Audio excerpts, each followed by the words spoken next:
J'ai un avis là-dessus, parce qu'on parle du pitch de présentation, etc. Et en networking, pour moi, si tu veux, c'est pas le plus important, le pitch de présentation. Je me suis toujours posé cette question-là. Ça restera la prochaine fois que j'en vois un, je lui demanderai, mais ça marche ce que vous faites? Je suis pas sûre que ça marche. Je pense qu'il faut être un peu plus nuancé que cela, tu vois. Salut Isabelle, comment tu vas? Salut Lucas, ça va très bien, merci. Alors écoute, moi je suis ravi de t'avoir depuis le temps qu'on est en discussion, qu'on est en relation. Je suis ravi de pouvoir t'accueillir sur cette chaîne. Et du coup, je vais commencer par une question toute simple. Qui es-tu, Isabelle? Est-ce que tu peux te présenter d'un point de vue personnel, tes centres d'intérêt, tes passions, et aussi d'un point de vue professionnel, qu'on en apprenne un peu plus sur toi? Ok, avec plaisir. Bah, déjà, merci de me recevoir, Lucas. Bah, en fait, ça fait pas si longtemps que ça qu'on se connaît et qu'on se côtoie sur LinkedIn. Ça fait peut-être, je sais pas, 3 mois. 3, 4 mois, je pense. Ouais, 3, 4 mois. Mais bon, c'est vrai qu'on a bien accroché. Alors, qui je suis? Donc, je suis Isabelle Stemmer. Lady Réseau, c'est mon surnom. Ladyrrezo, depuis une vingtaine d'années. Et je pense qu'il me convient bien puisque, en fait, je suis entrepreneur de mon expertise, le networking. Ok. Et je suis entrepreneur de cette expertise depuis 2011. Donc, on est en 2024, ça fait donc 13 ans. Ça fait 13 ans que je vis de cette expertise. J'ai 65 ans, j'ai 3 fils, 3 grands-fils, j'ai 4 petits-enfants, 2 chats qui prennent beaucoup de place. Alors, si jamais il y en a un qui passe et qui miaule, peut-être qu'on l'entendra. Et j'ai un très gros réseau, comme tu peux l'imaginer. Comme c'est un peu le sujet de l'interview, je l'imagine, oui. C'est d'ailleurs peut-être un petit peu pour ça qu'on est connecté. Aussi, oui. Donc, mon expertise, c'est le réseau. Alors, je le décline autour d'un certain nombre d'activités. Donc, une activité d'écriture. Il se trouve que j'ai publié donc en 2017 en coécriture avec une certaine Pascale Joly le livre « Tu te lèves et tu décides de développer ton réseau car faire du réseau, c'est tout sauf de l'impro ». Il se trouve que ce livre est en réédition donc depuis cette année. Donc, Okay. il a été réédité en 2024. Voilà. Ensuite, bon, c'est vrai que je publie pas mal de choses. Je participe à des podcasts. Je me fais interviewer par des journalistes. Et récemment, d'ailleurs, j'ai participé assez activement à un dossier sur le networking qui a été publié dans le cadre du magazine Management. Ok. C'était en septembre 2023, un numéro spécial dédié au networking. Donc, il y a 25 pages qui sont dédiées au networking avec pas mal de témoignages d'entrepreneurs et puis des choses un petit peu plus, on va dire, théoriques. Et j'ai eu le plaisir de répondre à deux très intéressantes interviews de la part de 2 journalistes différents. Donc, ça parle pas mal de moi là-dedans. Donc ça, c'est l'aspect écriture. Ensuite, il y a l'aspect animation, de conférences, d'ateliers. Donc je le fais gracieusement lorsqu'il s'agit d'associations. Ok.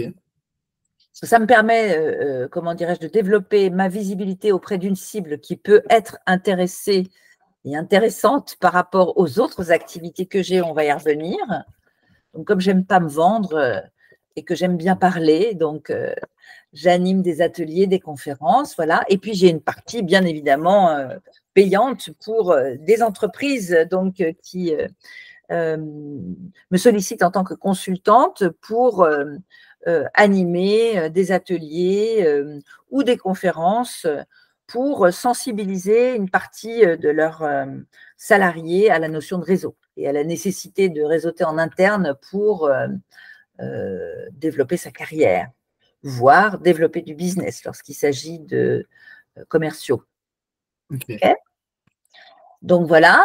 Bon, si tu veux, je peux citer quelques-unes des entreprises pour lesquelles j'ai déjà bossé. J'en discute pas mal avec d'autres, mais j'ai bossé pour Total Energy, EY, donc ex Ernst Young, LVMH, D'ailleurs, je suis en train de discuter avec eux pour d'autres choses. Boston Scientific. Enfin bon, bref, des bonnes grosses boîtes, quoi. Ouais. Ensuite, je donne des cours. Des cours de networking. Ouais, du networking, mais pas que. Donc, j'ai un module que j'ai créé de toutes pièces de 15 heures pour des futurs ingénieurs d'affaires qui portent sur la thématique networking, lobbying et stratégie d'influence. Ok. Là, je suis en train de construire un petit module de 9 heures pour axer sur vraiment la recherche du premier emploi et le plan de carrière, en fait. Voilà, mais je fais aussi des interventions plus courtes dans l'enseignement supérieur, c'est à la demande. Voilà. Et puis, et c'est là où, comment dirais-je, c'est vraiment l'activité qui est la plus importante. J'ai oublié l'activité apport d'affaires, parce que comme j'ai un réseau quand même assez étoffé, eh bien, il se trouve que j'ai je peux aider des startups qui développent des solutions intéressantes des personnes que je connais dans des grandes entreprises. Mais ça, c'est très opportuniste. Donc, voilà, je ne peux pas quantifier ce que ça représente en temps passé, si tu veux, dans le cadre de mon activité. Ça me permet de faire des jolis coups, parfois, voilà. Mais c'est vrai que le gros de mon activité, c'est le coaching. Alors, le coaching individuel ou collectif. Ok. Collectif dans le cadre d'un programme que j'ai créé donc en 2021 qui s'appelle le Trait d'Union by Isabelle Stemmer. C'est un programme pour apprendre à réseauter en pratiquant, donc en 6 mois de temps au sein d'un collectif d'une dizaine de personnes, à raison d'une séance de 2 heures tous les 15 jours à l'heure du déjeuner. Ok. Ouais. Ça peut être en présentiel ou à distance. J'ai des promos hybrides. Ok. J'en suis à la 8e promo. Ouais, c'est déjà pas mal. C'est-à-dire que tu fais quoi, 2-3 promos par an, un peu plus? Oui, je fais 3 promos par an. En fait, j'en fais 2 au mois d'octobre, qui démarrent au mois d'octobre. En fait, je ne veux pas être interrompue par une période de vacances. Donc, j'en démarre 2 au mois d'octobre, qui terminent généralement en mars, par là, mars-avril. Et puis, j'en démarre une en janvier-février, qui termine, pardon, fin juin, début juillet, tu vois. D'accord. Ah oui, donc tu as quand même, tu cumules quand même les promos. Oui, il y a un moment dans l'année où j'ai effectivement 2 promos qui sont au milieu du programme et une promo qui démarre. Tout à fait.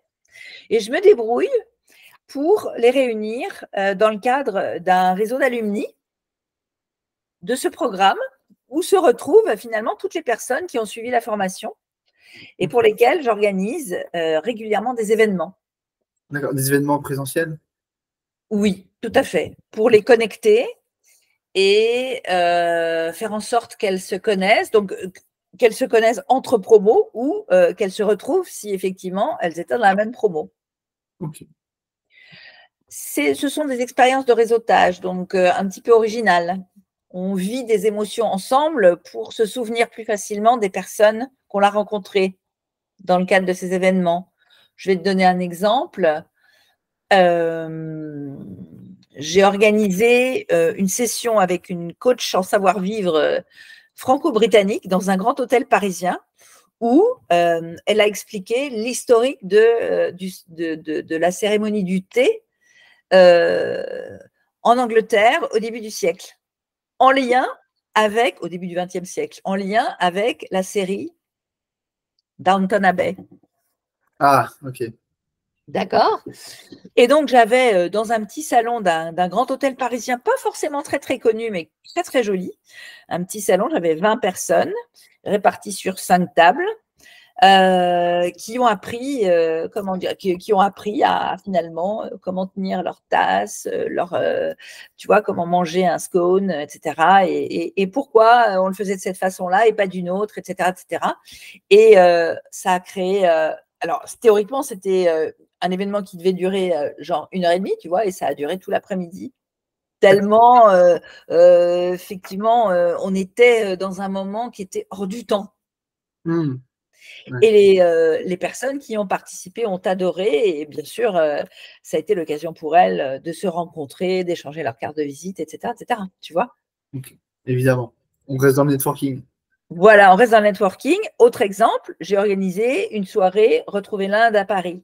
Donc, on a commencé par, à une trentaine, faire une séance de yoga, Nidra, animée par d'ailleurs une ancienne du programme, qui est elle-même professeure de yoga. Ok. Et ensuite, on s'est toutes retrouvées dans un restaurant indien où on a fini la soirée tout ensemble. Ok. Ouais, ça fait beaucoup de choses.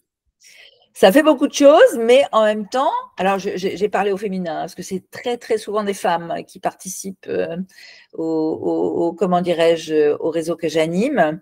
Il y a certains messieurs, mais ils ne sont pas majoritaires. Souvent, j'ai des messieurs en coaching individuel, mais j'en ai assez peu en coaching collectif. En coaching collectif, ce sont plutôt des femmes qui ont entre 35 et 60 ans, qui sont en reconversion et qui souhaitent accompagner cette reconversion d'une démarche réseau consciente, construite, en mode networking stratégique. Ok. Voilà.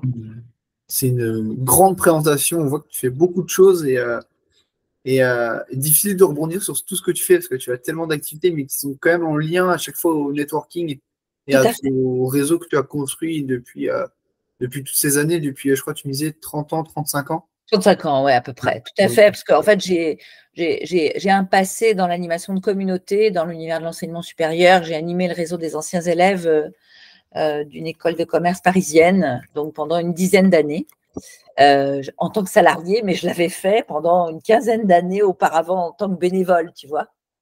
ouais, Donc, et après, effectivement, quand j'ai créé mon cabinet, j'ai mis cette expertise à la disposition d'autres établissements d'enseignement supérieur, comme des écoles d'ingénieurs ou des universités ou des écoles de l'enseignement supérieur privé, avant de me tourner vraiment et de faire un pivot vers les activités liées au networking. Tu vois, donc, ok. Mais du coup, comment t'en es venu à t'intéresser au networking? Parce que aujourd'hui, le mot networking est assez connu en France.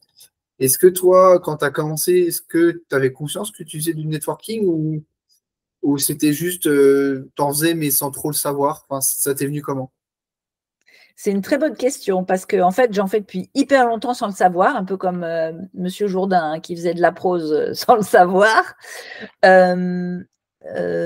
J'ai fait du réseautage dans tous les jobs que j'ai occupés. Finalement, j'ai créé du lien et j'ai occupé un certain nombre de fonctions comme par exemple RH, communication interne, audit opérationnel, comment dirais-je, direction d'une business unit, comment dirais-je, animation de communauté dans l'enseignement supérieur. Tout ça faisait appel à une qualité sur laquelle je ne mettais pas un nom, mais le bilan professionnel, comment dirais-je, comment ça s'appelle? Un Bien bilan de compétence? compétences que j'ai fait, comment dirais-je, alors que j'avais 48 ans, la première fois de ma vie, m'a permis de comprendre que partout où je suis passée, dans tous les univers où je suis passée finalement, là, le trait commun, le fil rouge finalement, c'était la création de liens. Ok. Et c'est quand j'ai effectivement fait ce bilan de compétences que j'ai pu mettre un nom sur cette qualité que j'avais et sur cette expertise que j'avais envie finalement de développer et dont j'avais envie de vivre, qui était le networking. D'accord. Bon, bah, donc, en fait, tu faisais ça un peu inconsciemment et après, tu Ouais, l'as conscientisé suite au bilan en compétences. tout à fait, complètement, tout à fait. Et du coup, petite question comme ça, pour toi, c'est quoi la définition du networking? Alors, c'est une bonne question. Pour moi, le networking, alors déjà, il y a une notion d'action, hein, parce que c'est effectivement, comment dirais-je, un mot en anglais qui se termine par le suffixe ing, donc il y a une notion d'action. En fait, c'est finalement comment est-ce qu'on développe son réseau à partir de son premier cercle, donc en utilisant un certain nombre de techniques ou en mettant en place un certain nombre d'actions pour, comment dirais-je, en partant de son premier cercle, étoffer son réseau, élargir son réseau, et finalement, soit de façon opportuniste, soit de façon stratégique pour atteindre des objectifs. Ok. Est-ce que tu peux nous... Du coup, parce que peut-être la notion de premier cercle n'est pas forcément évidente pour tout le monde, est-ce que tu peux nous expliquer ce que c'est? Enfin, ou Bien même sûr. les différents cercles qui existent. Bah, écoute, moi, alors du coup, ça me permet de donner la définition du réseau que je donne généralement. C'est quoi le réseau? C'est les gens avec qui j'ai une tranche de vie en commun. Ok. Donc, ça veut dire que finalement, d'ailleurs, ça me permet de, quand je donne cette définition, de tordre le cou à une idée reçue, hein, selon laquelle c'est réservé à une élite. Non, c'est pas réservé à une élite, puisque qui que nous soyons, nous avons, depuis notre naissance, côtoyé un certain nombre de personnes totalement naturellement dans le cours de notre existence. Donc, notre famille, les amis de notre famille, puis après, on est allé à l'école. On a côtoyé des gens quand on a fait nos études, dans le primaire, le secondaire, dans le supérieur éventuellement. Puis on a commencé à, je sais pas, à faire des stages, à travailler, etc., dans des entreprises. Donc, on a rencontré des gens à ce moment-là aussi. Et ces gens-là font éventuellement partie de notre réseau. Ok. Il faut savoir, bien évidemment, après, entretenir ces relations-là, hein, et rester présent à l'esprit de ces personnes, prendre de leurs nouvelles, Mm. en donner des siennes, bien sûr, mais aussi prendre de leurs nouvelles. Donc voilà, mon premier cercle, c'est finalement les gens avec qui j'ai une tranche de vie en commun et surtout les personnes avec qui, comment dirais-je, j'ai des liens assez forts. Ok. Donc les liens forts, c'est quoi? C'est des gens que je vois assez souvent, c'est des gens avec qui j'ai une certaine intimité, c'est des gens, euh, comment dirais-je, qui sont susceptibles de me rendre l'ascenseur quand je leur rends un service. Et puis, c'est une relation pour laquelle je nourris quand même une certaine intensité émotionnelle. C'est important pour moi, quoi, tu vois? Et c'est Ok. important pour la personne aussi. Donc, quand on a ces 4 facteurs-là qui sont réunis, eh ben, on peut parler de lien fort. Ok. Et donc ça, c'est le premier cercle pour C'est le toi. premier cercle. Voilà. Pour moi, c'est le premier cercle. Bien souvent, on dit d'ailleurs, faut pas mélanger, comment dirais-je, les gens qu'on connaît à titre perso et puis les gens qu'on connaît à titre pro. Ben, moi, je suis Mm. pas d'accord. Ouais. Parce que mon premier cercle, que je trouve un peu partout, hein, ma famille, mes amis, les gens avec qui j'ai fait des études, avec qui je suis partie en voyage, que sais-je, éventuellement les gens avec qui j'ai bossé, ben, c'est des gens, même si je les vois souvent, etc., qui sont assez proches finalement de moi et qui évoluent dans des univers assez proches du mien, mais ce sont des viviers de liens faibles. Donc de gens qui sont plus éloignés de moi et qui sont différents de moi et qui sont hyper intéressants pour des raisons professionnelles. Parce que ces gens qui sont plus éloignés de moi, ils font le lien avec des univers que je connais moins bien, mais où peut-être j'aurais intérêt à, comment dirais-je, m'intégrer progressivement pour des raisons professionnelles, pour développer un business, par exemple. Donc, par le biais de mes relations, de mes liens forts, eh bien, je peux avoir accès, en étant recommandée, à des personnes plus éloignées qui, celles-là, et c'est prouvé hein, scientifiquement par Granovetter, Milgram, enfin peu importe, mais des sociologues qui ont, comment dirais-je, travaillé là-dessus, que ces personnes un peu éloignées sont plus efficaces en termes d'apport au niveau professionnel que les gens qui sont proches. D'accord. Et ça, c'est assez marrant parce que du coup, c'est un peu une idée reçue qu'on peut avoir à première vue, de se dire, c'est mon premier cercle, mes liens forts, ma famille, mes amis, qui vont en gros bah, pouvoir me recommander, etc. Et toi, tu viens de dire qu'en gros, c'était plutôt les liens faibles qui pouvaient être utiles. Oui, Euh, Est-ce que tu peux expliquer pourquoi? oui. Alors en fait, les liens forts, ils sont toujours là. Il ne faut pas dissocier les deux complètement. Ils sont toujours là quand tu as un coup dur. Tu vois, c'est une communauté de soutien généralement quand tu as un pépin financier, de santé, professionnel, enfin professionnel, pardon, de logement. Tu vois la pyramide de Maslow, les besoins primaires, ben, finalement, comment dirais-je, mes liens forts sont là pour me soutenir quand j'ai vraiment des problèmes de subsistance. Ok. OK? Mais mes liens forts, comment dirais-je, ce n'est pas nécessairement des gens qui vont me recommander sur un plan professionnel. Sauf que, comment dirais-je, de façon, comment dirais-je, très light, je peux leur glisser comme ça de temps en temps au détour d'un repas de famille ou d'une partie de golf, je dis n'importe quoi, hein, c'est ce qui me vient à l'esprit que, ah bah tiens, j'ai lancé une nouvelle activité, si jamais tu connais quelqu'un dans ce secteur-là ou dans ces boîtes-là, n'hésite pas. Mais comme ça en passant, d'accord? Alors que, effectivement, les personnes les plus éloignées que tu rencontres comme ça, comment dirais-je, de façon inopinée, parce que le réseautage, c'est d'abord être une opportunité pour les autres avant d'en chercher pour soi-même, et bien ces gens-là, s'ils font bien leur travail de réseauteur, et si tu les rencontres dans un événement de réseautage, ça veut dire que comment dirais-je, ils savent ce que c'est que le réseautage et qu'ils ont des. On peut l'imaginer. On peut l'imaginer, oui. On peut l'imaginer. Eh bien, ces gens-là, ils vont commencer d'abord par s'intéresser à toi pour te rendre service avant que, comment dirais-je, de te demander quelque chose pour eux. Oui, totalement. Voilà. C'est souvent ce que je dis hein, aux personnes que je rencontre, c'est d'abord s'intéresser à l'autre avant de s'intéresser à soi. Bien sûr. Savoir de quoi il a besoin, comment tu peux l'aider. Et après, bah, il sera plus à même de te renvoyer l'ascenseur. Il sera plus à même de te renvoyer l'ascenseur et toi-même, quand tu aides les gens, parce que parfois, on n'ose pas demander hein, ce que l'on cherche, parce qu'on se dit « Ah, je vais déranger » ou « Ça ne se fait pas », etc., etc. Eh bien, si toi, tu commences par rendre service à quelqu'un, et si tu le fais plusieurs fois, eh bien, sans complexe, une fois que tu auras vraiment besoin de quelque chose, tu pourras demander ouvertement, comment dirais-je, ce que tu cherches. Ouais. C'est vrai que c'est plus simple. Bah, c'est le principe de réciprocité hein, de Robert Alors, Cialdini. ça prend du temps, c'est sûr, hein, ça ne donne pas du résultat tout de suite, bien évidemment, non. Mais ça marche. Ça marche. Alors, t'en es la preuve hein, aujourd'hui que ça marche. Ça marche. Donc, non, mais c'est assez clair. Tu as évoqué un moment le nom de sociologue.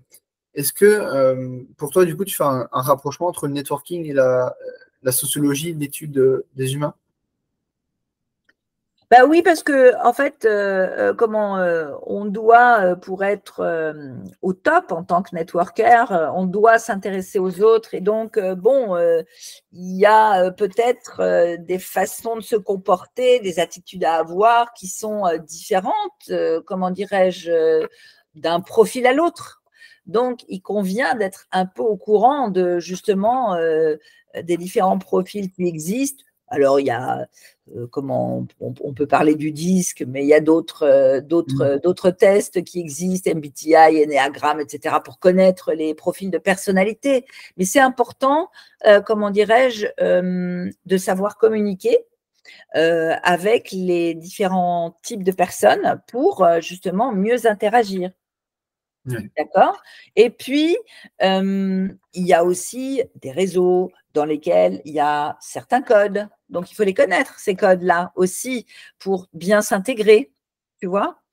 Donc, et les réseaux ont des règles, parfois des modus operandi à côté desquels il ne faut pas passer, sinon tu es mis de côté, tu es isolé, etc., etc. Donc, je pense que oui, il y a comment dirais-je, des liens entre le networking et la sociologie ou les sciences sociales, on va Ouais. dire.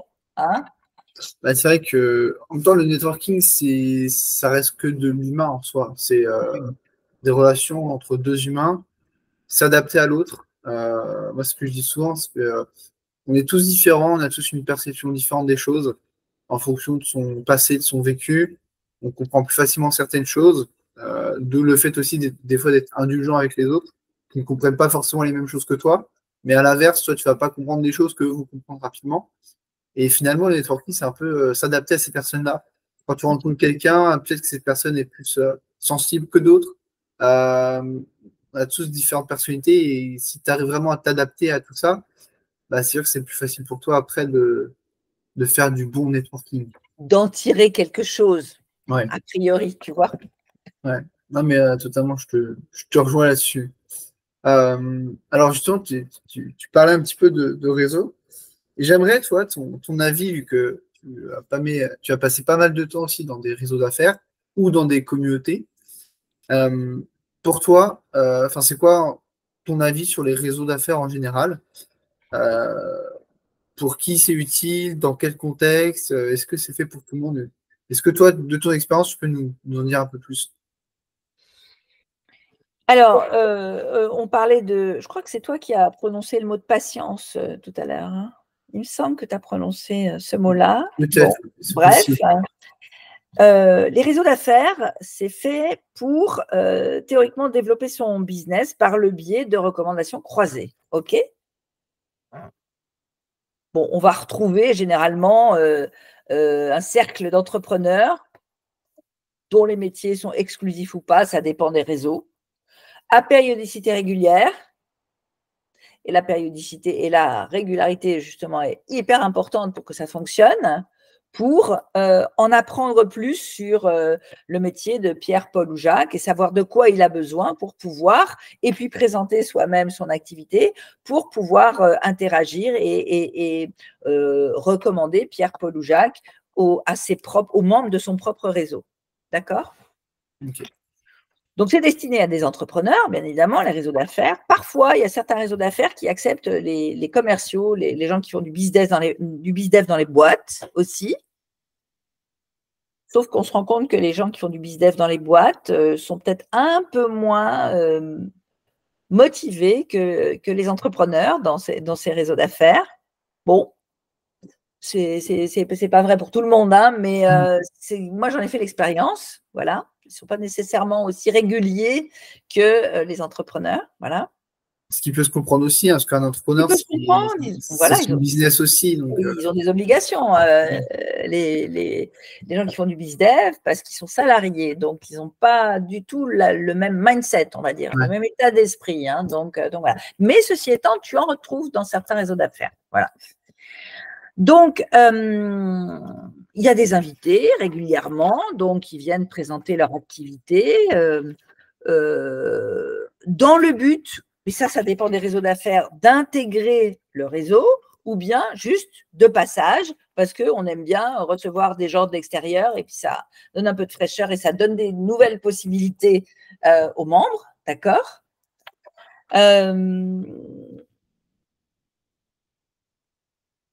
Tu as dans ces réseaux d'affaires la possibilité, comment dirais-je, de participer à des ateliers de formation qui sont donnés généralement par les membres du club.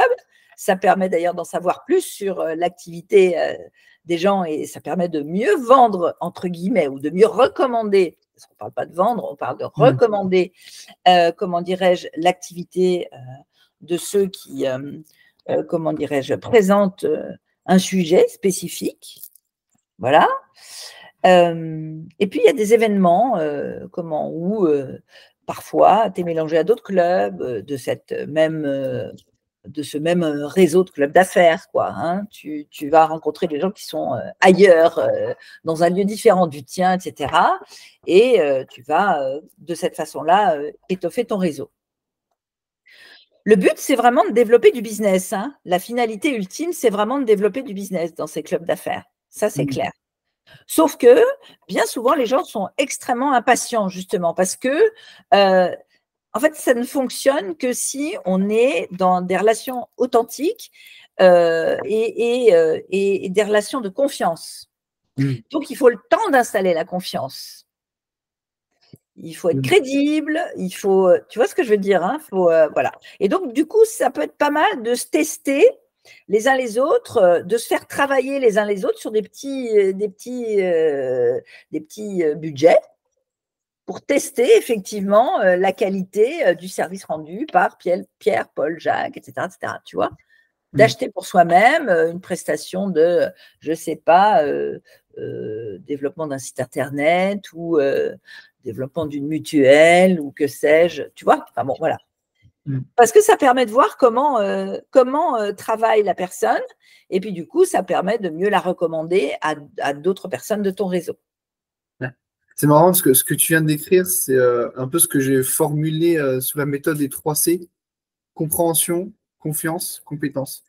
Tout à fait. Ah oui, C'est les bien sûr. 3 clés pour se faire recommander, que ton activité soit compréhensible de tous. Donc des fois, c'est en 30 secondes, en un pitch, c'est fait. Des fois, si la personne n'a pas forcément d'appétence pour ton domaine, elle peut mettre plus de temps à comprendre ce que tu fais, ce qui est normal. Donc là, elle va poser des questions, tu vas lui répondre et expliquer.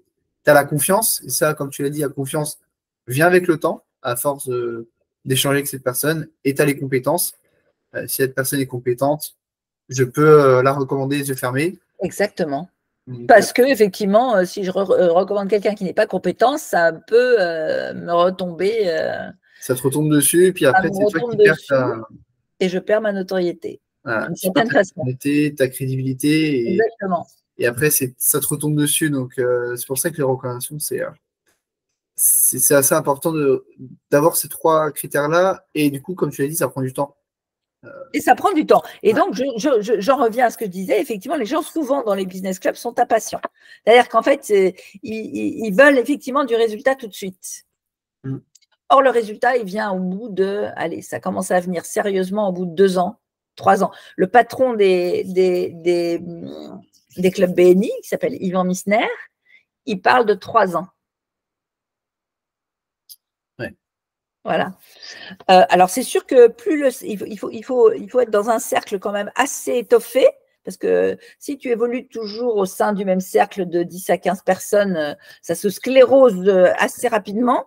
Donc, c'est pour ça qu'il faut que les réseaux d'affaires soient suffisamment, enfin les clubs d'affaires, soient suffisamment étoffés. Tu vois, s'il y a 35, 40 personnes, etc., évidemment, tu multiplies les opportunités. Évidemment. Ouais. Mais c'est. Alors, du coup, on parle de 3 ans. Sauf que moi, des expériences, enfin des échos que j'ai eus, c'est vrai que les entrepreneurs, certains rejoignent les réseaux d'affaires qu'au bout de 1 ou 2 ans après leur début d'activité, en fait, ils rejoignent les réseaux au moment où ils en ont besoin. Et du coup, en fait, ils n'ont pas le temps de passer le cap de ces 3 ans dans les réseaux parce que bah, leur activité est déjà un peu bancale au moment où ils rejoignent le réseau, quoi.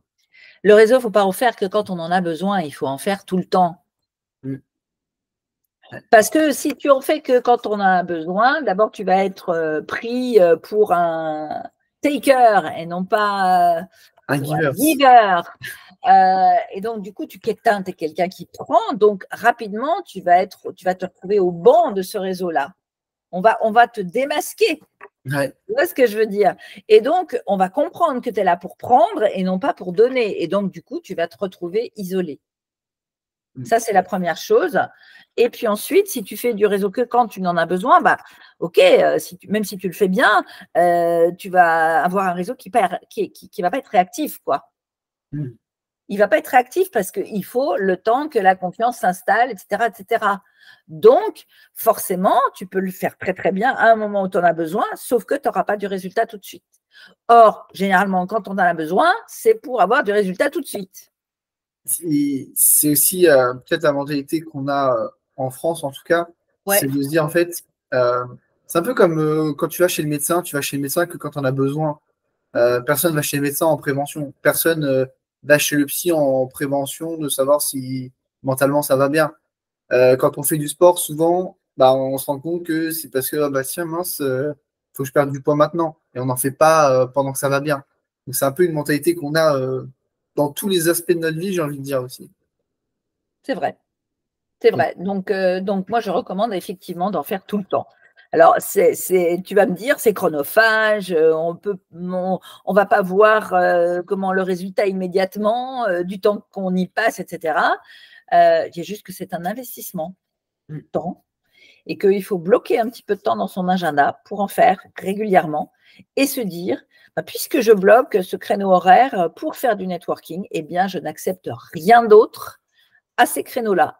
même pour des clients. Mm. Parce que bien souvent, ah bah oui, ben non, mais c'est compliqué quand on est entrepreneur de dire, ah, il y a un client qui a besoin de moi. Non, non, alors je cesse, tout ce que je fais, séance tenante, et puis, comment dirais-je, je consacre mon temps à cet entrepreneur qui a besoin de moi. Eh ben non, on va En lui fait, dire non. ça, c'est une décision qui, sur le court terme, peut paraître bonne, mais sur le long terme, qui est pas bonne. Mais après, c'est normal aussi, c'est humain et c'est naturel de dire, bon, bah, mon client a besoin de moi, bah tiens, ok, c'est pas grave, je vais louper cette réunion ou je vais louper ce truc, c'est pas très grave. Sauf qu'au final, bah, ça s'accumule et tu perds des Si tu le opportunités. fais une fois, tu le fais deux fois, tu le fais trois fois, etc., et tu mets le doigt dans l'engrenage. Tu vois ce que je veux dire? Et puis, quelque part, quand tu n'es pas disponible, eh ben, je suis désolée, tu te fais désirer par ton client, ça veut dire qu'il n'est pas le seul client. Ouais. Non, mais totalement. Mais après, je comprends que c'est dur aussi quand on est entrepreneur de. Je sais. Quand on a un créneau bloqué, on se dit, bon, bah, ok, il est bloqué, j'y vais. Et souvent, bah, il y en a, moi je le vois, hein, des fois, certains qui viennent, on sent qu'ils prennent pas ça autant au sérieux que d'autres. Et en fait, après, ça se ressent aussi dans les résultats. Tu vois ceux qui participent souvent, bah, qui ont des résultats, et tu vois les autres qui n'ont rien parce que bah, ils viennent pas ou très peu. Donc, hein, Et tu as, le même état d'esprit hein, dans les clubs d'affaires. Tu dois considérer finalement ta réunion hebdomadaire ou bimensuelle, que sais-je, en fonction des clubs, comme un rendez-vous client, à la limite. oui, ouais, c'est ça, c'est quelque chose qu'il faut pas déroger, Voilà, ou bloquer. exactement. Voilà. Parce que la régularité, l'assiduité est hyper importante. Parce que du coup, les gens savent que tu es là, pensent à toi et tu passes pas C'est ton ça. tour, tu vois? Tu restes top of mind, tu restes dans la tête des gens quand tu es Voilà, présent. exactement. Même si tu discutes pas forcément avec eux, le fait de te voir ou de t'entendre peut-être parler de ce que tu fais, etc., C'est ça. ça rentre, inconsciemment, ça rentre. Et en fait, tu te montres. Tu dis, OK, c'est comme si tu arrives, tu dis, coucou, je suis encore là, pense à moi si Je jamais suis encore vivante. bah, je suis Voilà. vivant, rappelez-vous, je fais ça. Et puis voilà, un petit message subliminal que tu envoies aux C'est autres. comme quand tu fais un post sur LinkedIn, bah, tu montres que tu es là. Et ben, ta réunion hebdomadaire ou bimensuelle, et ben, il faut y participer pour montrer que tu es là. Voilà. Au fait, moi c'est Lucas et je suis le cofondateur de Mitco. J'organise des rencontres en ligne et gratuites pour les freelances. Le but étant de t'aider à développer ton réseau, ton chiffre d'affaires et à résoudre tes problématiques en rencontrant d'autres entrepreneurs. Si ça t'intéresse, je te laisse aller checker le lien qui se trouve en description. Et pendant que tu y es, si cette vidéo te plaît, tu peux lâcher un like, un commentaire et t'abonner. Ça fait plaisir, ça mange pas de pain et surtout ça motive à te faire d'autres vidéos. Bah, écoute, d'abord, ils ne peuvent convenir qu'aux personnes qui habitent un même secteur géographique. Après, il y en a quand même beaucoup en France aujourd'hui, des réseaux, on en trouve Ah dans oui, chaque mais département. les réseaux, oui, non, mais attends, tu peux avoir dans un réseau d'affaires des clubs éparpillés un petit peu partout en France. Et quand tu es en déplacement, si tu es inscrit à un club, tu peux participer à une réunion d'un autre club, etc. Ça peut fonctionner. D'accord? Euh, Après, il y a un certain nombre de critères hein, pour choisir un club.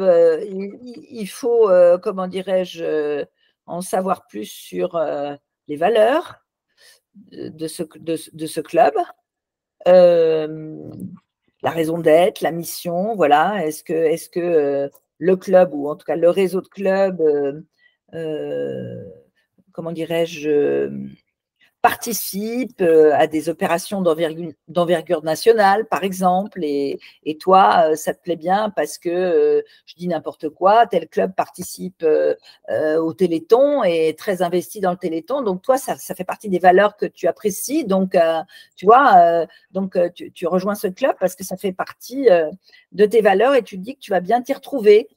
Euh, mais attention, ça a un coût hein, aussi, effectivement, Mm. participer à un club comme ça, hein, c'est voilà. Donc, tout le monde ne peut pas non plus, comment dirais-je, payer, je vais dire un prix comme ça, 1000 ou 1500 euros par an. Ça dépend aussi de ta seniorité dans l'entrepreneuriat, etc., etc. Puis ça dépend aussi du type de client que tu as. Est-ce que quand je vais visiter ce club, je vais me rendre compte que dans les membres, il y a des gens qui ont le même type de client que moi? Est-ce que ça va matcher ou pas, etc., etc. Il faut que il y a quelques questions à se poser quand même avant de signer. Ouais, j'avais partagé une liste récemment sur LinkedIn où j'avais mis une liste de questions à se poser avant de rejoindre un club, parce que, comme tu l'as dit, c'est un investissement en argent. Voilà. Donc, quand on débute ou quand on a une activité qui n'est pas non plus pérenne, bah, ça demande réflexion.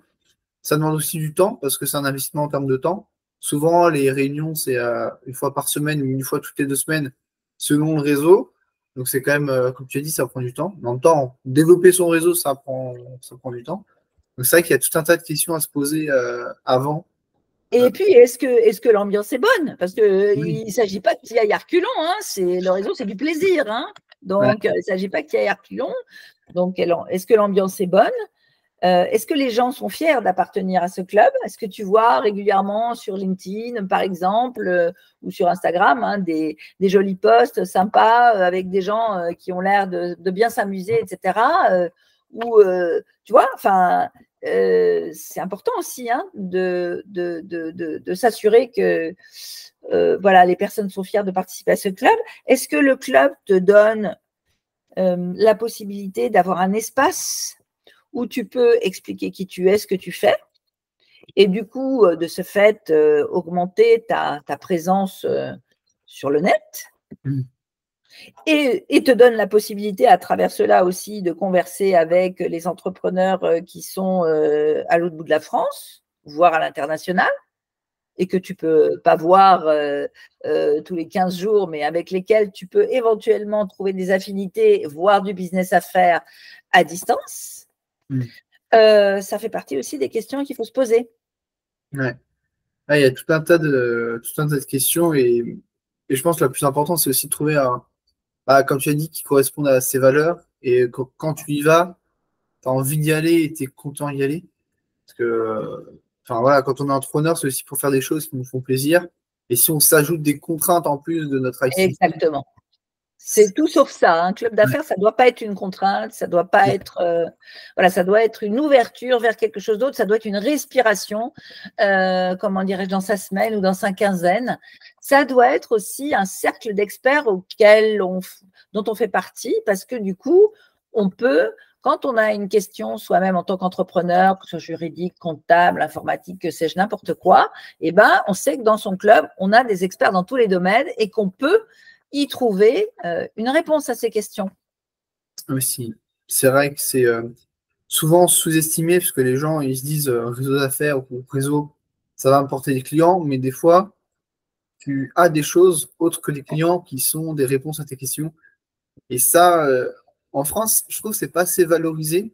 Parce que tu vois, en Amérique, il y a souvent des masterminds qui existent d'entrepreneurs où ils payent un bon petit billet à l'année, euh, juste pour parler de leurs problématiques et s'aider sur des questions.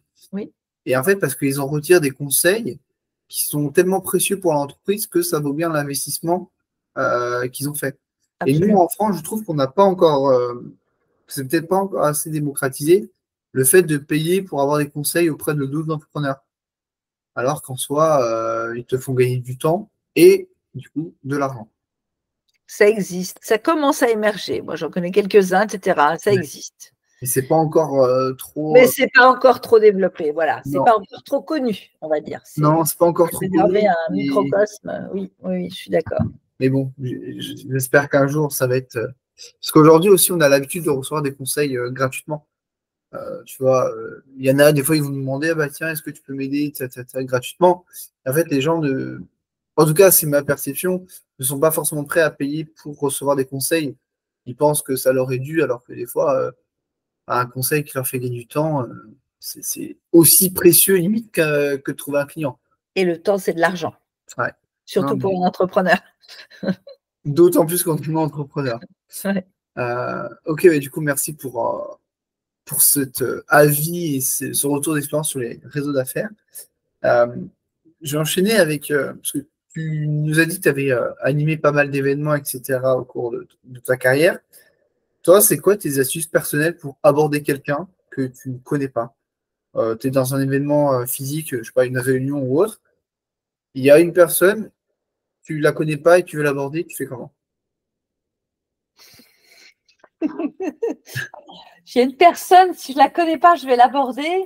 Eh bien, il y a un certain nombre de questions brise-glace, mais comment dirais-je, je vais, tant que faire se peut, faire un lien entre la première question que je vais poser et le lieu ou la circonstance qui nous réunit. Voilà, donc si c'est dans le cadre d'un réseau, je vais m'avancer vers la personne, je vais décliner mon nom et puis, et puis je vais commencer à parler du réseau. Je vais lui demander si, comment dirais-je, elle participe à ce réseau, ou si elle a été invitée par quelqu'un, etc. Et effectivement, pourquoi elle est là aujourd'hui, qu'est-ce qu'elle cherche, tu vois? Et puis, ça me permettra effectivement progressivement d'en savoir un petit peu plus sur elle et son activité. Mais ça peut être aussi un compliment que je vais lui faire sur la couleur de sa veste ou la jolie broche qu'elle porte sur sa veste, ou tu vois, enfin ça peut être un compliment, ça peut être ah bah tiens, on vous a jamais dit que vous ressembliez à Jean-Michel. comment dirais-je, Jennifer Aniston, je dis n'importe Oui, quoi, tu vois. Moi, on m'a dit une fois, à plusieurs reprises d'ailleurs, que je ressemblais à Evelyne Delia, tu sais, la présentatrice météo. Et,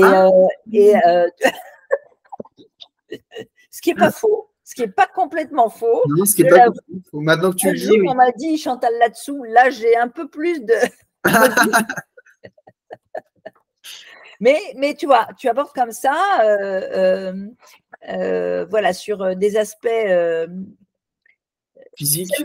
C'est un petit peu, j'ai envie de dire, en fonction de l'inspiration et de la créativité. Hein. Mais ceci étant, quand tu es dans un événement, il faut quand même, comment dirais-je, se préparer un minimum, savoir qui est présent et qui tu as envie de rencontrer, etc. Et du coup, par rapport à ça, en fonction de ce qui va se passer durant la soirée, du lieu où on est, des personnes qui vont y être présentes, il faut quand même faire un petit peu de travail en amont.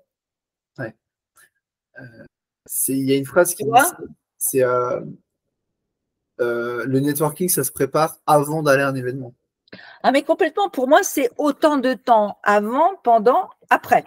Il faut que tu fasses un petit travail. Alors, évidemment, tout dépend. Si ta démarche est opportuniste, c'est-à-dire que tu vas dans cet événement organisé par cette organisation, par ce réseau, tu sais que tu n'y retourneras pas. Donc là, bon, tu vas y aller pour rencontrer du monde. Et tu vas y aller au doigt mouillé. Ton objectif, c'est de rencontrer des gens. Mais si tu vas à un événement d'un réseau où tu sais que tu vas revenir peut-être, où tu sais que tu vas rencontrer telle ou telle personne qui est importante par rapport au projet que tu es en train de développer, ou parce que tu veux rencontrer cette personne influente dont tu aimerais bien gagner l'amitié, etc., tu as un objectif précis et tu dois réfléchir en amont à la stratégie que tu vas mettre en œuvre pour, comment dirais-je, atteindre cet objectif. Tu dois y travailler en amont, tu vois. Ouais. Et ça, honnêtement, je pense pas qu'il y en ait beaucoup qui le fassent. Mais après, il y a aussi des événements où tu n'as pas forcément la liste des invités, où tu ne sais pas qui va être présent. C'est bien. Donc là, des fois, c'est un peu plus compliqué. Ou alors, tu peux quand même t'imaginer une cible. Enfin, tu vas dire, par exemple, si tu as un événement qui réunit, je sais pas, les community managers, bon, tu sais que typiquement, bah, tu n'auras que des community managers présents à cet événement. Et du coup, là, tu peux t'imaginer un peu comment les aborder, tout simplement. Mais je te rejoins sur le fait de poser une question ouverte à la personne quand tu abordes. Parce que toi, tu nous as cité la première question, c'était un peu bah, en rapport avec l'événement, en gros, bah, que faites-vous à cet événement? Oui, pourquoi êtes-vous là? Ouais, et c'est vrai que c'est tout bête, mais ça permet bah, déjà d'avoir, enfin de citer le seul point commun que tu as avec la personne, c'est-à-dire l'événement lui-même. Donc ça, c'est bien. Donc, ça fait un petit point commun, le point de rapprochement.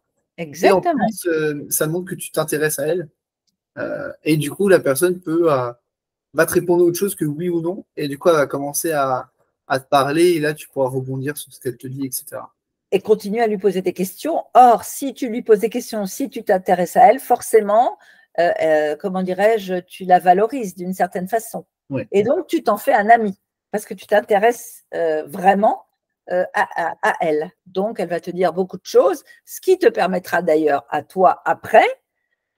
Évidemment, tu vas répondre et tu vas peut-être expliquer, comment dirais-je, ce que tu fais, parce qu'à un moment ou à un autre, Elle va te poser la cette question. personne va te dire « et vous ?» Sauf que toi, tu auras un maximum d'informations sur comment tu peux lui rendre service. Exactement. Or, on se rappelle, hein, le réseau, c'est d'abord être une opportunité pour les autres avant d'en chercher pour soi-même. Donc, tu abordes la relation de façon extrêmement positive, là, tu vois? Ouais. C'est totalement J'installe ça. la confiance. Tu as la confiance et en plus, je trouve que c'est plus pertinent de fonctionner comme ça parce qu'en fait, en fonction de ce que la personne te dit, tu peux toi-même euh, modifier au moment où la personne te dit bah, et vous, qu'est-ce que vous faites?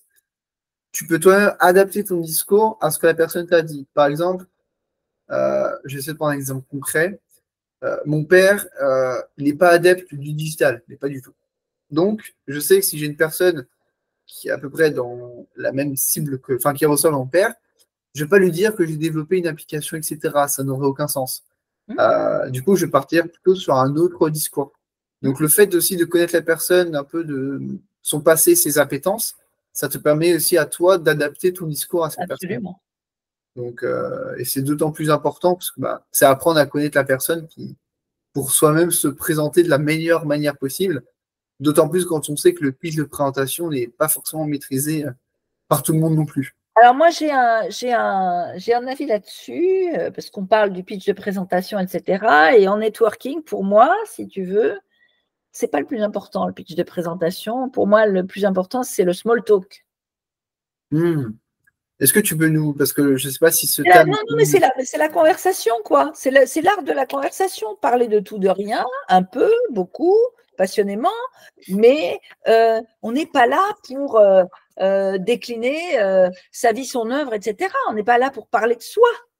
On est là pour, comment dirais-je, nouer des relations. Beaucoup de gens se trompent quand ils vont dans des événements de networking. On est là pour faire du networking. Donc, on est là pour entrer en contact avec des gens avec qui on va nouer une relation. Et peut-être, il va se passer quelque chose d'autre après, mais pas pendant. Tu vois ce que je veux dire? Et donc, du coup, ce qui est important, c'est savoir échanger, savoir parler de tout, de rien. Et puis, peut-être, petit à petit, comment dirais-je, amener la personne vers des choses un petit peu plus, on va dire, précises et professionnelles, de sorte de savoir qui elle est, ce dont elle a besoin. Mais en fait, non, on est là pour nouer des relations. On n'est pas là pour vendre. Bien souvent, d'ailleurs, en networking, les gens confondent networking et démarche commerciale. Hein. Moi, j'ai vu dans des événements de networking des gens amener des brochures commerciales, éventuellement du matériel de démonstration pour montrer leurs produits, etc., etc. Mais c'est une grossière erreur. On n'est pas là pour ça. On est là pour connaître des gens. Ouais. Voilà. Pas parler de soi. En fait, en plus, il y a des événements des fois qui peuvent être... par exemple, si tu vas dans des salons où tu peux réserver un stand pour faire tes démonstrations de produits, etc. Ah bah là, c'est pas du networking, là, c'est un salon professionnel. Tu payes pour ça. Mais c'est vrai qu'il y en a qui viennent ou avec des flyers ou des trucs comme ça, ils sont là, coucou, voici ce que je fais et tout. Mais après, en fait, je me dis, mais s'ils le font, c'est que ça doit quand même marcher. Parce que, enfin, je sais pas, s'il y en a qui le font, c'est que ça doit marcher quand même un minimum. Sinon, je suis pas sûre. Je me suis toujours posé cette question-là. Ça restera. La prochaine fois que j'en vois un, je lui demanderai, mais ça marche ce que vous faites? Je suis pas sûre que ça marche. Je suis pas sûre que ça marche. Je pense qu'il faut être un peu plus nuancé que cela, tu vois. Voilà, parce que tu vas peut-être rencontrer des gens peut-être avec qui tu auras plaisir à aller au cinéma, et d'autres gens avec qui tu vas nouer un partenariat, d'autres personnes qui vont devenir prospects, d'autres personnes éventuellement qui vont te faire travailler. Enfin bon, il y a plein d'opportunités, enfin de possibilités dans le cadre d'un événement de networking pour l'après. Mais ça ne se passe pas pendant l'événement, ça se passe après, en one-to-one. En fait, pour moi, un événement, c'est une occasion une tranche de vie en commun, finalement, qui va permettre aux personnes qui participent de se revoir après en one-to-one et d'avoir de bonnes raisons de se revoir après en one-to-one. Ouais. Je suis totalement d'accord sur ça. Parce qu'en fait, c'est un peu ce qu'on peut appeler le suivi, finalement, de l'après-événement, des contacts que tu as eus, des conversations que tu as eues. Bah, finalement, après, tout ça, il faut en faire quelque chose. Et les personnes avec qui tu as eu un bon feeling ou enfin voilà, où tu as apprécié discuter, bah oui, certes, ça se trouve, tu vas juste aller au ciné avec cette personne-là. Et il faut être OK avec ça aussi. Je pense qu'il faut être OK avec le fait que les personnes avec qui je vais parler, elle ne va pas avoir besoin de mes services, je ne vais pas avoir besoin de ses services. Et c'est pas grave, si j'apprécie parler avec elle, rien ne m'empêche de la revoir. Dans un cadre, enfin voilà, pas professionnel, pas personnel, mais juste comme ça, parce que j'apprécie cette personne-là. Et peut-être que d'ici un an et demi, Elle va me recommander quelqu'un, peut-être. bah peut-être. On se connaîtra un peu mieux, on sera plus ouverts l'un avec l'autre et plus à l'aise. Peut-être qu'à un moment, bah moi, c'est passé avec un entrepreneur qui propose des solutions d'investissement patrimonial. Moi, bon, bah, je n'étais pas du tout la cible. Mais en fait, bah, c'est pas grave, on a continué à se voir, on a échangé, il y avait un bon feeling et on s'est bien entendu. Et puis à un moment donné, bah, je lui ai présenté quelqu'un qui a pu devenir client de cette personne-là. Mais ça s'est fait au bout de quelques mois, parce que il y avait la confiance. Cette personne-là m'a parlé d'investissement, mais moi, il savait que je n'allais pas investir, mais il m'en a quand même parlé, parce que moi, ça m'intéressait, et lui, il était passionné par ça, donc on a quand même échangé sur ça, mais il n'y avait pas de cette optique de vendre. Et du coup, c'est ce qui fait que moi, j'ai pu le recommander derrière, parce que j'avais confiance et je savais de quoi il parlait, et je savais que c'est un expert aussi sur cette thématique. C'est justement, comment dirais-je, je crois que c'est Yvan Missner, encore une fois, le fondateur de Bainy. Moi, j'aime bien ce qu'il dit parce qu'il y a quand même un track record, un sacré track record. Il dit, tu sais, dans les réseaux d'affaires, il ne faut pas essayer de vendre des choses à tes networking partners. Il faut juste les éduquer. À ce que tu fais. Sur toi, ce que tu fais. Pour qu'ils soient ensuite tes meilleurs prescripteurs. Mais c'est exactement ce que je dis souvent.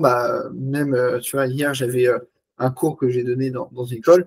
Genre, en fait, les gens de votre réseau, faut pas les voir comme des prospects, il faut les voir comme des commerciaux, comme des apporteurs d'affaires. Exactement. C'est exactement ça. Ils vont parler de toi à tout leur réseau, en fait. Donc, au lieu d'essayer de vendre à une personne, tu fais connaissance avec cette personne-là et peut-être que cette personne-là va t'ouvrir son réseau. Et donc là, tu auras davantage d'opportunités qui vont se présenter à toi. Mais ça prend du temps, évidemment. Mais c'est le réseau qui est comme ça. Mais c'est un très bon rappel pour ceux qui nous écoutent. Ok, bon, c'était.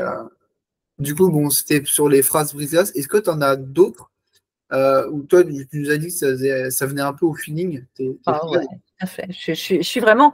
Mais je pense qu'il faut être open, ouvert, souriant. Il ne faut pas rester dans son coin. Et puis, il faut faire extrêmement attention parce que tous les gens qui sont là dans un événement de networking sont là pour rencontrer d'autres personnes. Donc, il ne faut pas rester trop longtemps avec les gens. Ouais, parce que, alors oui, ça me fait penser à quelque chose. Les gens qui viennent en groupe et qui restent en groupe tout le temps ensemble. Ah alors ça, c'est un fléau. Ah, c'est un fléau, je suis d'accord. Éventuellement, tu peux venir quand tu n'as pas l'habitude, tu es un peu timide, réservé. Bon, du coup, tu prends un peu de courage quand tu fais appel à un ami ou une amie et que tu participes à deux. Ça doit te donner du courage au début, mais chacun doit vivre sa vie après. C'est ça. Mais après, c'est aussi le piège de venir à 2 ou 3 C'est que du coup, tu te dis, bon, On bah, reste- je suis dans ma zone de confort, je suis avec Exact. mes amis, et au final, tu te rends compte, tu passes toute la soirée avec ces personnes-là, Ah, tu n'as rencontré personne. Et d'autant plus que je trouve que quand tu es en groupe, tu renvoies l'image de bah, ne venez pas me parler. Parce que moi, quand je vois un groupe, souvent, tu sais, ils se mettent un peu en cercle fermé. Et du coup, toi, tu es là, tu dis, bah, je vais pas aller les déranger, ça fait, enfin, ils sont ensemble, moi, je suis tout seul.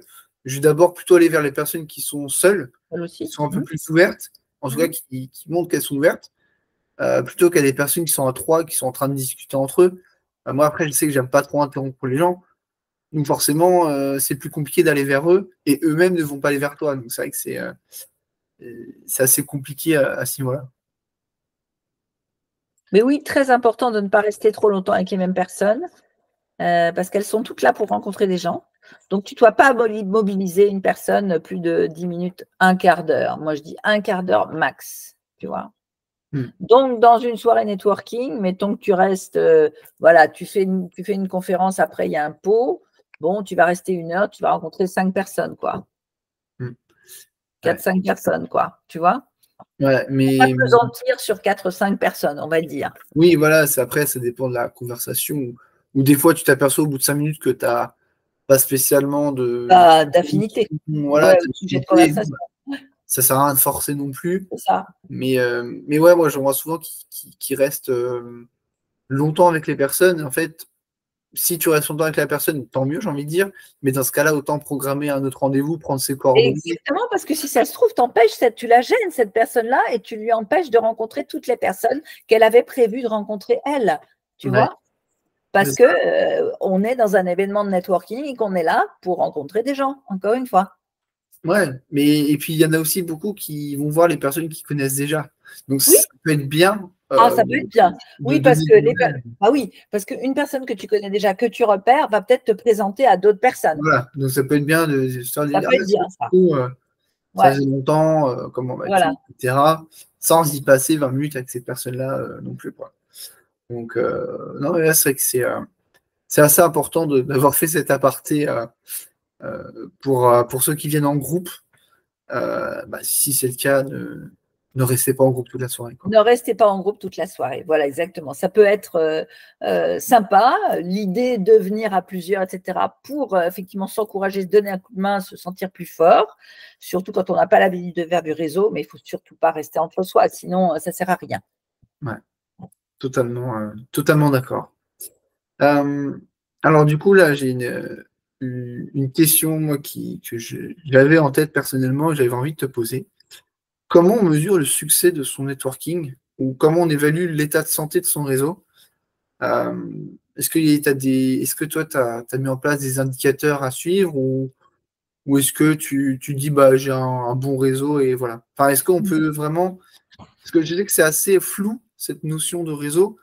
C'est pas forcément quelque chose de palpable. Est-ce que toi, tu as quelque chose justement pour ça? C'est une bonne question. Moi, j'ai envie de dire, quand je coach des clients, euh, on met en place des indicateurs, comment dirais-je, qui permettent, quand on établit une démarche réseau, hein, bien évidemment, on met en place un certain nombre d'indicateurs parce que ce qui se mesure progresse. D'accord? Donc, les indicateurs, il y en a un certain nombre et en fonction des objectifs de mes clients, ces indicateurs ne sont pas nécessairement les mêmes. Donc, je leur demande à chacun d'entre eux quelle serait la meilleure façon de mesurer l'impact comment dirais-je, du coaching, par exemple, sur leur réseau. D'accord? Et donc, effectivement, si l'objectif du coaching, c'est développer mon chiffre d'affaires, bah, ça va être effectivement, par exemple, le nombre de nouveaux clients en 6 mois, par exemple, tu vois. Ou ça peut être, alors pour d'autres, comment dirais-je, objectifs, ça peut être le nombre de déjeuners que je vais faire par mois.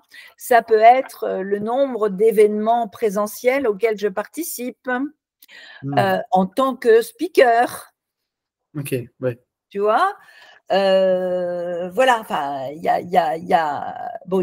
le fameux social selling index pour LinkedIn qui quand même est très utile, et ça c'est utile pour tout le monde, bien évidemment. Mais là où c'est le plus intéressant, à mon avis, c'est quand tu fais des recommandations, de bien garder un track record de la façon dont les personnes que tu as recommandées réagissent. Ouais. Est-ce que tu peux et un peu plus rentrer en détail? Oui, bien sûr. Moi, ça m'est arrivé à plusieurs reprises de dire à telle ou telle personne, je vais te mettre en relation avec cette personne-là parce que, à mon avis, elle peut t'aider à rencontrer telle autre personne dans telle entreprise, etc. Et puis, bon, ça marche très bien. Donc, retour d'expérience, évidemment, il faut toujours donner des nouvelles hein, de l'entretien qu'on a eu a posteriori à celui qui a fait la recommandation. Très bien. Donc, du coup, je suis ravie parce que la personne que j'ai recommandée a été extrêmement réactive et du coup, a débloqué quelque chose et finalement, mon impact est très positif. OK ? Seulement, parfois, il m'arrive de donner, comment dirais-je, une recommandation, la recommandation de quelqu'un qui ne va pas réagir, ou qui ne va pas être aussi réactif que ça ou qui sera négatif. D'où la nécessité, effectivement, pour moi, d'avoir ce feedback, parce que si je n'ai pas de feedback, eh bien, je ne pourrais pas, comment dirais-je, savoir que cette personne-là, il ne faut plus que je la recommande, parce qu'elle a un avis négatif, elle n'est pas ouverte, ou elle n'est pas réactive, ou etc., etc. Tu vois ? Donc, pour moi, si tu veux, quand je fais des recommandations, j'aime bien mesurer et savoir, effectivement, quelle a été la réactivité des personnes que j'ai recommandées. Ouais, la réactivité et aussi, si pour remercier aussi, tout simplement. Alors, non, la réactivité des personnes que j'ai recommandées, hein, c'est-à-dire parce que ça me permet vraiment de qualifier mon réseau, ça, tu vois. Ok, oui. Je te recommande, toi, Lucas, tu ne réagis pas, etc.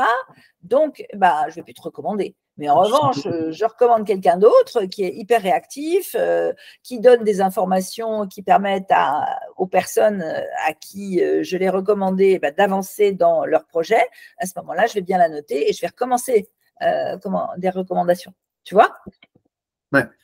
Donc, la réactivité des personnes que je recommande, c'est un très bon indicateur. Ouais, c'est vrai que c'est. D'un côté, ça fait un peu le lien avec une des questions aussi que j'avais, c'était comment tu fais aussi une bonne recommandation à quelqu'un. Donc c'est un peu lié. Alors, ouais, vas-y. D'abord, je l'accompagne. Je veux dire, je vais pas me contenter de donner un mail, un numéro de téléphone en disant appel de ma part. Ou si, effectivement, je dis appel de ma part, alors je vais dire aussi, mais attends d'abord que j'ai passé un coup de fil ou que j'ai envoyé un mail à la personne à qui je te recommande parce que, comment dire, je veux la prévenir avant. Donc, tu ne dois pas être passif quand tu fais une recommandation, tu dois l'accompagner si tu veux. Tu vois ? Donc, soit effectivement, tu passes un coup de fil à la personne avant en disant j'ai donné tes coordonnées à Lucas, il a telle problématique, il va t'appeler de ma part d'ici quelques jours. Merci de lui réserver le meilleur accueil. D'accord ? Ou alors, je fais carrément un mail de mise en relation. D'accord ? Mais je ne laisse pas la personne toute seule dans son coin si tu veux faire le truc, faire le job, quoi. Ou alors, je fais un groupe commun sur LinkedIn en mettant les deux personnes. Ça, je fais ça très, très souvent parce qu'en plus, du coup, je suis dans la boucle. Donc, la personne à qui je recommande, quelque part, c'est engageant vis-à-vis d'elle parce que je suis dans la boucle. Elle voit si je vois, moi, si elle répond ou si elle ne répond pas. Ouais. Donc, c'est important, c'est engageant. Elle sait que je suis une femme de réseau, que je suis susceptible de la recommander, etc. Ça peut être intéressant pour elle. Donc, il faut qu'elle réponde. Ouais, je suis totalement d'accord sur ça. C'est ce que je dis souvent. Enfin, moi, je sais que quand je fais une recommandation, par exemple, je te recommande toi pour tel service auprès d'une personne. Si j'ai aucune nouvelle de comment ça s'est passé ou autre, je sais que je ne vais pas recommencer. Bien sûr. Par contre, le fait de faire un groupe LinkedIn ou un groupe WhatsApp, je sais que ça marche bien parce que moi, j'ai une trace de l'échange, de ce qui se passe. Je sais s'ils prennent un rendez-vous ensemble ou en tout cas, voilà, je dis, bon, bah, salut, je te présente, salut, je te présente. C'est Tu as ça. tel besoin, toi, tu as telle solution, je vous mets en relation. À vous de vous débrouiller maintenant, maintenant que les présentations sont faites. Voilà. Voilà. Sachant qu'en amont, j'ai prévenu les deux personnes que j'allais les mettre en relation. Donc les deux sont au courant. Je crée le groupe, je fais les présentations. Et après, bon, bah, c'est à elle de jouer et de me tenir aussi au courant des avancées entre eux, savoir si ça l'a fait ou si ça l'a pas fait. Parce que, comme tu dis derrière, bah, si j'ai aucune nouvelle, bon, bah, je ne vais pas forcément recommencer à recommander la personne. Voilà, exactement, tu vois. Moi, je vois beaucoup de gens qui ne savent pas accompagner les recommandations. Oui, il y a un contact total de ma part, etc. Bah, tiens, je vais te donner son numéro de téléphone, puis après, basta. Ouais. Mais sauf Je ne que, profite pas, j'ai le numéro de téléphone, mais comment je l'aborde, cette personne? ouais. Je peux l'aborder en disant, ah tiens, c'est Lucas qui m'a donné ton numéro de téléphone, mais toi, tu peux tomber des nues. Ça peut très bien ne pas être le moment aussi. Tu vois ce que je veux dire? Oui. Ou est-ce que quand tu appelles, est-ce que tu sais si justement, par exemple, si c'est moi qui te fais une recommandation, si toi t'appelles de ma part, est-ce que moi j'ai bien fait mon boulot aussi de prévenir la personne que tu allais l'appeler? Exactement. Là, il y a tout un tas de questions. Et surtout, il y en a qui n'appellent pas tout simplement. Tu leur donnes un numéro de téléphone. Ils disent oui, bah, je vais l'appeler plus tard. Au final, ils n'appellent pas. Donc non, c'est vrai qu'il y a tout le suivi de la recommandation qu'il y a à faire. Euh, mais c'est aussi du coup un travail bah, pour nous et pour les personnes aussi qu'on a mis en relation. Sauf que c'est effectivement, pour en revenir à la question initiale que tu posais sur la façon dont j'évalue la qualité de mon réseau, bah, c'est par le biais des recommandations que tu vas savoir quelle est la qualité de ton réseau. Ok. Ouais, d'où l'intérêt de traquer, de demander ce qui s'est passé. Ouais. Ok. Bah, puis aussi, peut-être, est-ce que tu évalues aussi en termes de quantité, par exemple, ou peut-être des personnes qui t'ont eux-mêmes recommandé à d'autres? Euh, Parce que toi, tu peux recommander les personnes, mais est-ce que les personnes te recommandent aussi? Oui, bien sûr, ça c'est important. C'est important, comment dirais-je, s'il y a des personnes qui me recommandent, bien sûr. Euh, euh, et peut-être, et effectivement, je leur garantirai un traitement particulier à la prochaine occasion. Hmm. Je vais parler d'elle sur un post LinkedIn ou tu vois, et leur donner de la visibilité à mon réseau qui est quand même assez conséquent. Donc, ça leur ouvre des perspectives nouvelles, etc. J'essaye de remercier.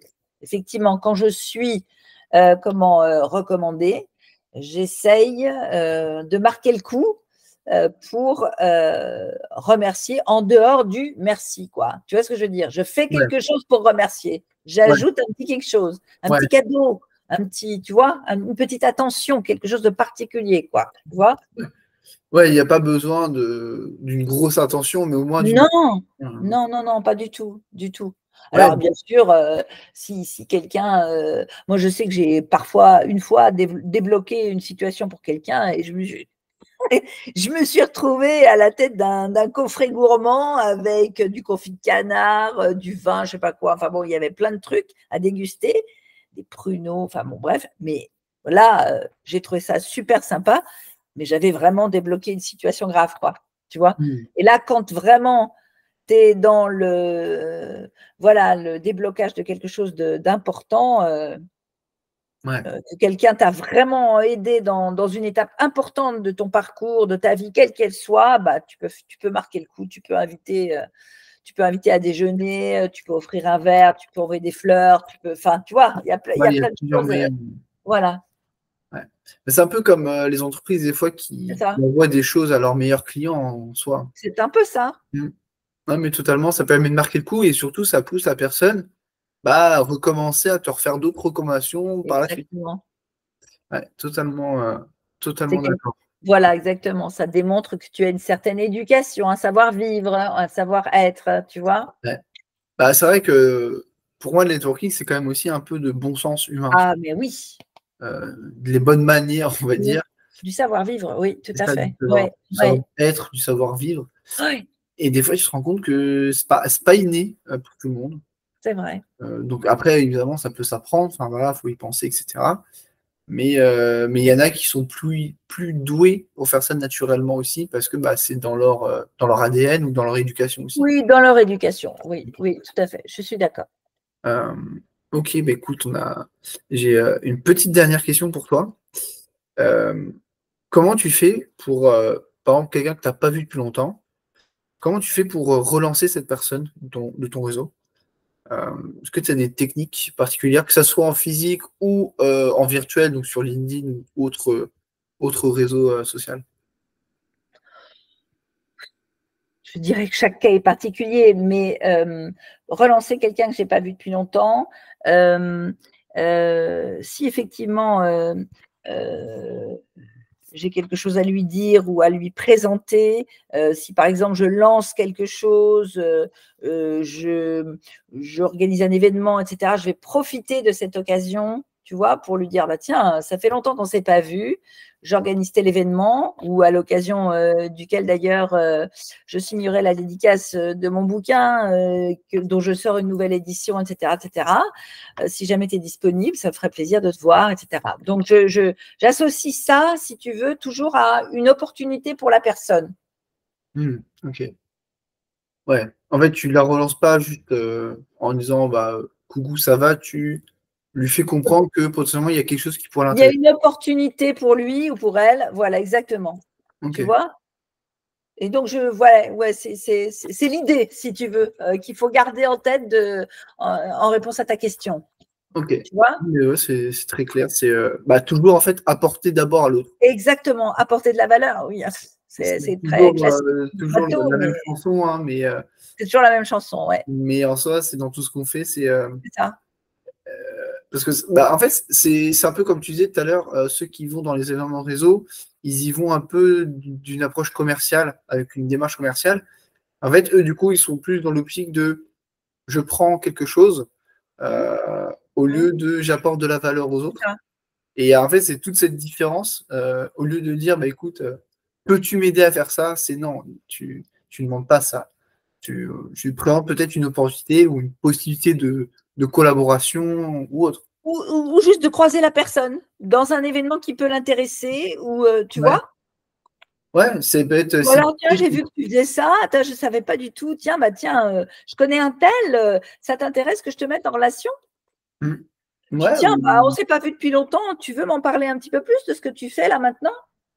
ouais. Non, mais ça peut être ça, ça peut être aussi une vidéo, par exemple. Enfin, tiens, j'ai vu, il y a une vidéo qui peut être intéressante sur ton sujet, Ouais, il parle de ça, ça, voilà, ça. Je pense que ça peut exactement, t'intéresser. exactement. Ouais, non, mais c'est vrai qu'il n'y a pas de. En fait, il n'y a pas de message type, c'est juste Non, apporter d'abord à l'autre. oui, c'est ça. Et puis après, Mais après. bon, il y a un truc qui est pas mal sur LinkedIn, c'est moi je sais que je dialogue beaucoup sur LinkedIn. Pourquoi? Parce que tu gardes l'historique Oui.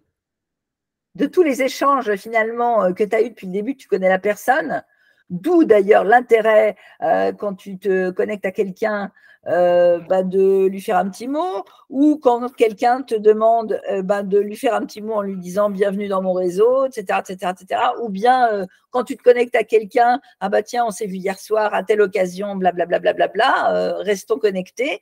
Bah, une fois que tu le recontactes 6 mois après ou un an après, tu peux, comment dirais-je, faire allusion à cette première occasion où vous êtes rencontrés pour renouer le Mhm. contact. Ouais. Ouais, toujours essayer d'avoir, de remettre en tête le point commun que tu as avec la personne. Exactement. La- Ou l'occasion commune, ou la L'occasion commune, situation, la circonstance dans laquelle vous vous êtes rencontrés. ouais, c'est ça le point commun, ouais, la personne C'est commune, ça, si quelqu'un vous a mis en relation, enfin, c'est ça, toujours chercher l'élément qui vous lie. c'est ça. Ouais, non, mais c'est assez pertinent parce que c'est vrai qu'il y en a des fois sur LinkedIn qui disent oui, bienvenue dans mon réseau, machin, tout ça. D'ailleurs, est-ce que toi, tu as un message particulier quand quelqu'un t'ajoute? Enfin, déjà, est-ce que quand quelqu'un t'ajoute, tu acceptes à chaque fois? Oui, quasiment à chaque fois. Mais à quelques exceptions près, quand je vois que ce sont des gens qui viennent de l'autre bout du monde et qui ont 12 contacts et que parmi ces 12 contacts, il y a 10 top influenceurs, je comprends que c'est pour aspirer le réseau et je ne vois pas tellement l'intérêt. Donc, Ouais. je refuse. Mais sinon, j'accepte. Et je dis toujours bienvenue dans mon réseau. Merci de la demande de contact, bienvenue dans mon réseau. Et j'ajoute, si le networking vous intéresse, je vous invite à vous abonner à ma page. Comment dirais-je? Et je donne l'adresse de la page. Au plaisir d'échanger. À très bientôt, etc. Voilà. Ok. Ouais. Alors moi, je suis aussi de cet avis, mais moi, maintenant, j'ai de plus en plus de mal à accepter les gens que je connais pas. Parce que notamment, je sais que derrière, en fait, je regarde le profil et je sens que derrière, il va me proposer sa solution. Tu vois, je le sens. Et souvent, quand j'accepte quand même, que je dis, voilà, pourquoi tu m'as ajouté? Enfin, Ouais. en gros, juste une perche, des fois, j'ai pas de réponse. Bah ouais. Attends, tu m'ajoutes, je te pose une question, tu me réponds pas. Bon. Et du coup, j'ai de plus en plus de mal à accepter les gens à cause de ça. Alors que tu vois, je ne sais pas si toi, tu es adepte des notes d'invitation. Parce que tu sais, tu peux mettre des notes quand tu demandes quelqu'un en contact. Est-ce que toi, tu le fais? Oui, bien sûr, toujours. Hmm. Mais depuis très longtemps. Et pourtant, certaines personnes me disaient, ah non, il ne faut pas le faire. Bah non, moi, je le fais depuis toujours. Moi, je suis dans la création de liens. Attends, tu crées du lien, tu entames le dialogue avec quelqu'un. Ouais. Ouais. Moi, je trouve que c'est d'autant plus pertinent parce que moi, quand la personne me le fait, déjà, j'ai plus de chances d'accepter parce qu'au moins, je sais pourquoi elle me contacte, déjà. Et Euh, puis, tu te dis, elle est polie. oui, déjà, elle me dit, bon, bah voilà, Lucas, je vous ai découvert grâce à ça, ça, ça. J'aimerais échanger avec vous sur tel sujet. Bon, je sais ce qu'elle veut. On est Et si fixé. ça ne me convient pas, bon, je peux la refuser. Mais la plupart du cas, bon, j'accepte et on engage une conversation. C'est ça. Plutôt que d'avoir une invitation, je l'accepte, je pose une question, personne ne me répond. Je fais, bon, du coup, après, je dois resupprimer la personne de mon réseau. Et parce que ça sert à rien d'avoir un fantôme dans son réseau. Non, ça ne sert à rien d'avoir un fantôme, sauf que plus tu as un réseau étoffé, plus si ton SSI est développé, tu as de chances d'avoir de la visibilité. Ouais, vis-à-vis Quand... de l'algorithme LinkedIn. Voilà, exactement. Si tu veux, plus l'échantillon de personnes qui verront tes publications sera important. Voilà. Bon. Donc, il faut. Bon. Après, ça, c'est du détail, et du peaufinage. Je suis Et d'accord encore, avec toi. et encore, ça se trouve, l'algorithme évolue tellement que bon, on ne sait pas si ça sera vrai encore si longtemps. Mais moi, je vais te dire, mon boulot, c'est le réseau. Donc, j'ai intérêt à avoir des gens extrêmement diversifiés dans mon réseau parce que si quelqu'un, parmi les gens que je coach, vont me dire, quelqu'un me dit, pardon, tu connais pas quelqu'un dans telle boîte, etc., bon, je peux permettre à cette personne d'avancer parce que je connais quelqu'un. Enfin, je connais quelqu'un. Je suis connectée avec quelqu'un que je ne connais pas, mais dans la boîte en question, je connais quelqu'un qui peut peut-être te donner une information sur la boîte en question. Ouais. Ah non, c'est. Donc, du coup, vaut mieux quand quelqu'un te pose une question, esquisser une solution plutôt que de dire ah ben non, je ne sais pas. Bon, tu peux dire ah ben non, je ne sais pas. Mais quand tu fais du réseau, non, je ne sais pas, mais je connais quelqu'un qui pourrait peut-être t'aider et qui sait peut-être. Tu Ouais, vois? toujours proposer une solution C'est ça. alternative. Non, mais c'est assez pertinent tout ça. Écoute, on arrive à la fin de mes questions. L'interrogatoire va être fini. Interrogatoire, c'est la police. Je te l'ai caché, je suis de la police. Écoute, merci déjà Isabelle d'avoir répondu présente et d'avoir répondu à ces questions et d'avoir joué le jeu de donner tous ces conseils précieux pour les personnes qui veulent nous écouter et qui sont intéressées évidemment par le networking. Donc déjà, merci pour ça. Avec plaisir. Je vais mettre en description de la vidéo le lien vers ton livre, la réédition de ton livre, du coup, que je Merci. conseille aux personnes. S'ils veulent en apprendre davantage sur le networking, achetez le livre, lisez et dites-moi des nouvelles. Je mettrai aussi le lien vers ton LinkedIn, parce que je sais que tu es beaucoup présente là-bas. Donc, je mettrai aussi le lien de ton site web. Merci, Lucas. Oui. Bon, faudra que tu m'envoies tout ça, mais je mettrai tous les liens que tu veux pour que les gens puissent te recontacter et entrer en relation avec toi de la meilleure manière possible maintenant, vu qu'ils savent comment faire grâce à cet échange. Est-ce que tu as une dernière chose à ajouter à tout ça? Eh bien, moi, je ne saurais que trop recommander aux gens qui ne savent pas réseauter de voir dans leur environnement s'il n'existe pas, à travers Lucas, à travers moi, à travers d'autres experts, parce qu'on est un petit noyau, comment dirais-je, assez présent un peu partout en France. On n'est pas très, très nombreux, mais n'hésitez pas, pour mieux networker, à vous former. Malheureusement, on n'apprend pas à faire du networking à l'école. Ce n'est pas une discipline comme les mathématiques ou le français. Ça devrait l'être, à mon sens, parce que c'est vraiment crucial et ça sert tout le long de la vie.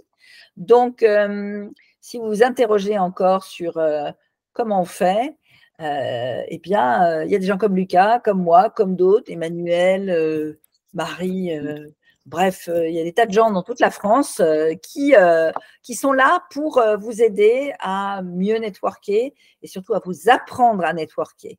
Donc, surtout, n'hésitez pas, comment dirais-je, à faire cette démarche et à prendre le temps de le faire. Franchement, vous ne serez pas déçus et vous aurez forcément un bon retour sur investissement. Voilà. Très bien. Bah, écoute, super mot de la fin. Je ne peux qu'approuver. Merci encore, Isabelle, pour ton temps et ta disponibilité.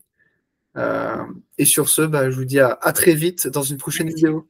Si tu veux d'autres conseils en networking, je t'invite à rejoindre ma newsletter où tous les dimanches à 18h, je te donne des conseils pour développer un réseau qui va t'apporter des clients.